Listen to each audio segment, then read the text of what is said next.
안녕하세요. 이 선생님의 오픽 한국어 수업 시간입니다. 오늘은 여러분들과 함께 인물 소개와 관련된 단어와 문장 그리고 내용 구성까지 한번 배워보도록 하겠습니다. 오픽 시험은 자기소개로 시작해서 사전 설문조사에서 무엇을 고르느냐에 따라 응시자와 관련된 여러 인물에 대해 묻는 문제들이 나옵니다. 친구나 가족, 이웃에 대해서 묻는 경우도 있고요.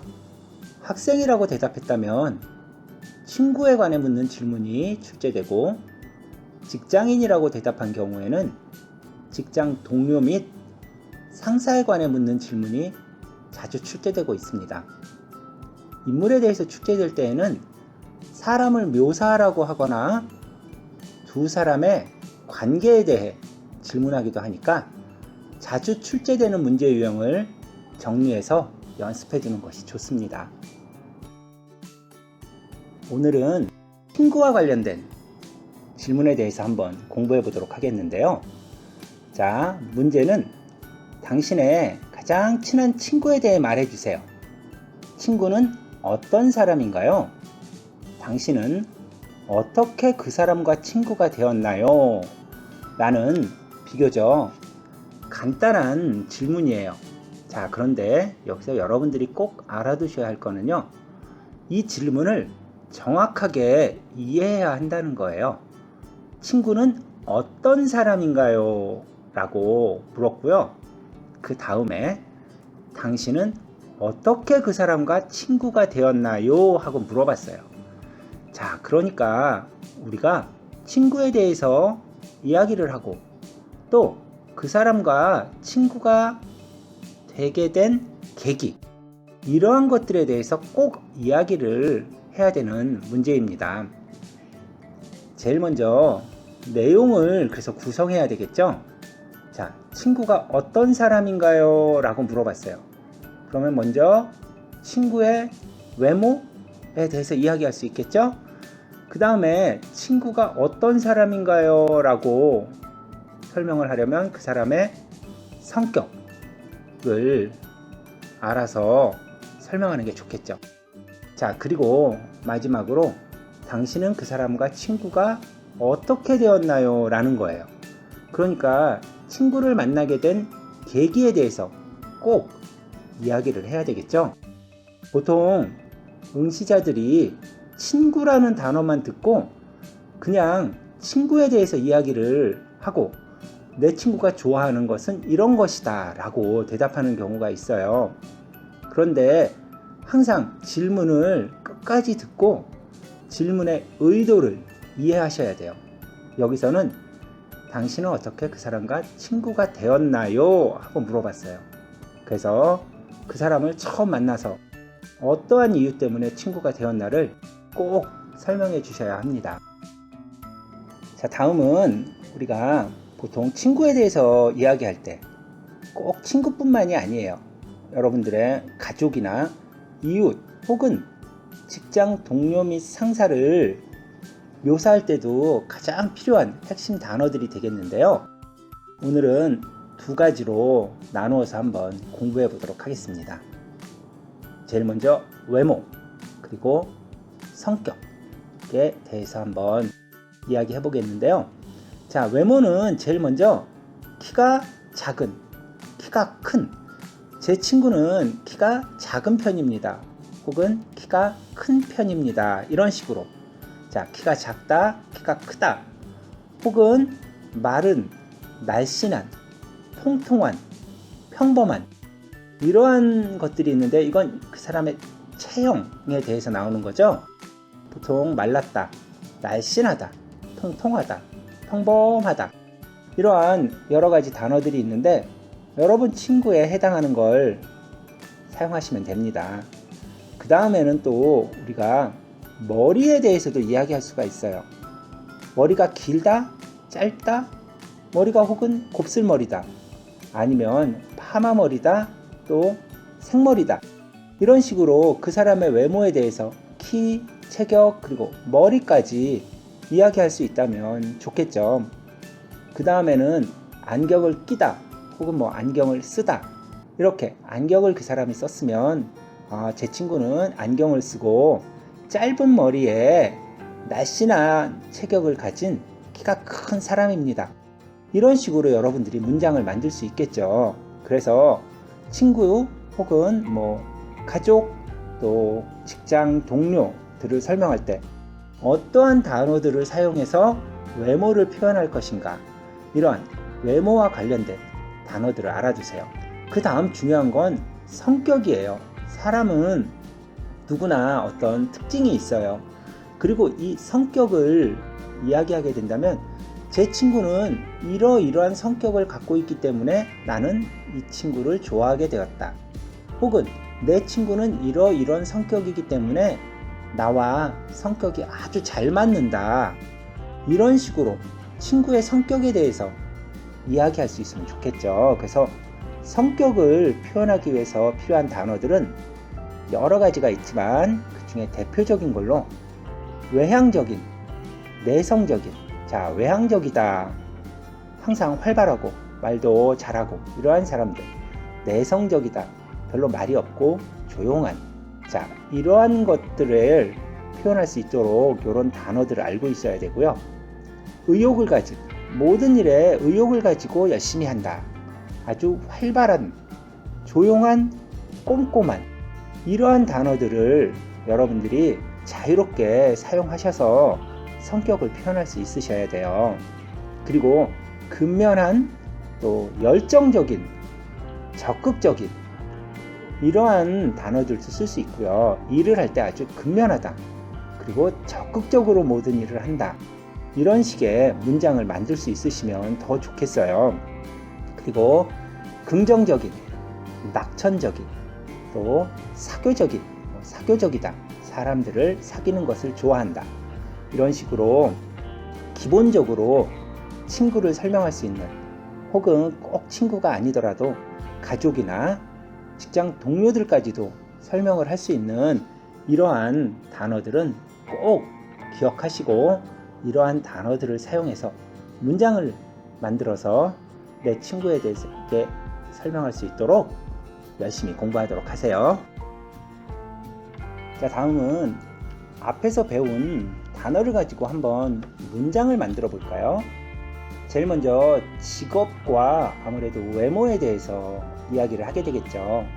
자, 여기 직업은 그 혹은 그녀는 무엇무엇입니다. 이렇게 얘기했는데요. 선생님이 여기 문장을 만들기 위해서 편의상 그 혹은 그녀는 이렇게 했는데요. 보통 한국어에서 그렇게 친구를 이야기할 때 그는 회사원입니다. 이렇게 해도 되지만 사실 그런 표현을 많이 쓰지는 않아요. 근데 베트남 학생들은 이 그는, 그녀는 이라는 표현을 아주 자주 써서 선생님이 여기 썼어요. 이 표현을 쓴다고 해서 틀리다라고 할 수는 없어요. 하지만 보통 한국에서는 친구 이름을 쓰거나 혹은 제 친구는 이렇게들 이야기를 많이 해요. 그래서 여러분들이 조금 더 한국어가 익숙해진다면 여기에 친구 이름을 넣어서 혹은 제 친구는 이런 식의 표현을 넣어서 사용할 수도 있어요. 그래서 예를 든다면 친구 이름이 만약에 투안이다 한다면 투안은 학생입니다. 혹은 제일 먼저 제 친구 투안에 대해서 소개하겠습니다. 그는 학생입니다. 이렇게 해도 되고요. 네. 자, 다음 외모 역시 마찬가지인데요. 그녀의 외모는 아주 키가 크고 날씬합니다. 이렇게 해도 되고, 제 친구는 키가 크고 아주 날씬합니다. 이렇게 할 수도 있어요. 또, 자, 그녀는 누구누구처럼 무엇무엇하다 이런 표현을 쓴다면 아주 좋겠죠. 예를 들면 제 친구는 배우처럼 아주 잘생겼어요. 이렇게 이야기할 수도 있고, 혹은 제 친구는 가수처럼 노래를 아주 잘 불러요. 이런 식으로 이야기를 할 수 있다면 친구에 대해서 더 자세히 또 정확하게 표현할 수 있겠죠. 다음은 성격인데요. 자, 성격은 여러 가지가 있어요. 자, 그런데 단순히 제 친구는 적극적인 성격입니다, 이렇게 할 수도 있죠. 하지만 그거보다는 자, 그는 적극적인 성격이라서 일을 열심히 합니다, 이런 식으로. 혹은 자, 무엇인 편이라서. 자, 이 편이라서라는 표현을 한국에서 많이 해요. 적극적인 편이라서, 능동적인 편이라서, 이러한 식의 표현을 많이 해요. 그래서 그는 적극적인 편이라서 일을 열심히 합니다, 이런 식의 표현을 할 수 있고요. 또 사람이라서 무엇을 합니다 라고도 할 수 있어요. 자, 어떤 표현이냐면요, 그는 적극적인 사람이라서 일을 아주 열심히 합니다, 이렇게 할 수 있어요. 자, 여기에 물론 여러분들 친구의 성격을 표현할 수 있는 다른 단어들을 써서 해도 좋지요. 다음은 누구누구의 성격은, 이런 단순한 표현도 쓸 수 있어요. 제 친구의 성격은 적극적인 편입니다, 이렇게 해도 되고요. 조금 더 무엇하다면요, 제 친구의 성격이 적극적인 편이라서 아주 일을 열심히 합니다. 혹은 제 친구는 적극적인 성격이라서 모든 일에 아주 열심히입니다, 이렇게도 할 수 있어요. 그래서 일을 열심히 합니다, 이렇게 표현할 수도 있고요. 자, 그래서 어떤 편이라서 혹은 어떤 사람이라서 라는 이 표현을 꼭 알아두세요. 자, 다음은 우리가 보통 그 사람을 왜 좋아하느냐, 그게 아니더라도 또 친구라면 장점이 있지 않겠어요? 그래서 보통 친구의 장점, 이러한 것들에 대해서 이야기해주면 좋아요. 혹은 뭐 취미, 이런 것들도요. 그래서 저는 혹은 그녀의 성격을 좋아합니다. 저는 그녀의 착한 성격을 좋아합니다. 예, 무엇을 좋아한다. 이 사람은 어떠한 장점이 있기 때문에 나는 이 친구를 좋아한다. 예, 이런 표현을 쓸 수 있고요. 자, 다음은 좋아하는 이유는 무엇 때문이다. 자, 이유는 때문이다 라는 표현 알죠? 자, 이거를 사용해서 한번 해보겠는데요. 제가 그를 좋아하는 이유는 저와 취미가 같기 때문입니다. 좋은 표현이죠? 혹은 제가 그를 좋아하는 이유는 그는 항상 내 이야기를 잘 들어주기 때문이다. 이렇게 한다면 좀 더 길고 완성된 문장을 만들 수 있겠죠? 자, 또 무엇 때문에 저는 좋아합니다. 그는 적극적이고 착하기 때문에 사람들이 아주 좋아합니다. 자, 사람들이 그 사람, 내 친구를 다 좋아한다. 이런 경우는요, 특히 회사 동료, 상사를 표현할 때도요, 우리 상사는 적극적이고 착하고 일을 열심히 하기 때문에 회사 직원들이 모두 좋아합니다 라는 표현을 쓸 수 있겠죠. 그리고 마지막으로 만나게 된 계기에 대해 알아보도록 하겠습니다. 앞에서 어떻게 그 사람과 친구가 되었나요? 하는 질문이 있었죠? 그러면 보통 친구를 처음 만나게 된 경우에 대해서 저는 학생 때 어디에서 만났습니다, 이렇게 하는 게 좋겠죠? 저는 제 친구를 고등학교 1학년 때 교실에서 처음 만났습니다. 또는 저는 제 친구를 대학교 1학년 때 학교 운동장에서 축구를 하면서 처음 만났습니다. 이렇게 구체적으로 시간, 장소를 알려주면 좋겠죠. 또는 여러분들이 회사에서 처음 동료를 만났습니다. 이러한 경우도 생각해 볼 수 있겠죠. 이럴 때는 저는 회사 생활을 시작할 때 신입사원 오리엔테이션을 받는 장소에서 처음 만났습니다, 이렇게 이야기할 수 있겠죠.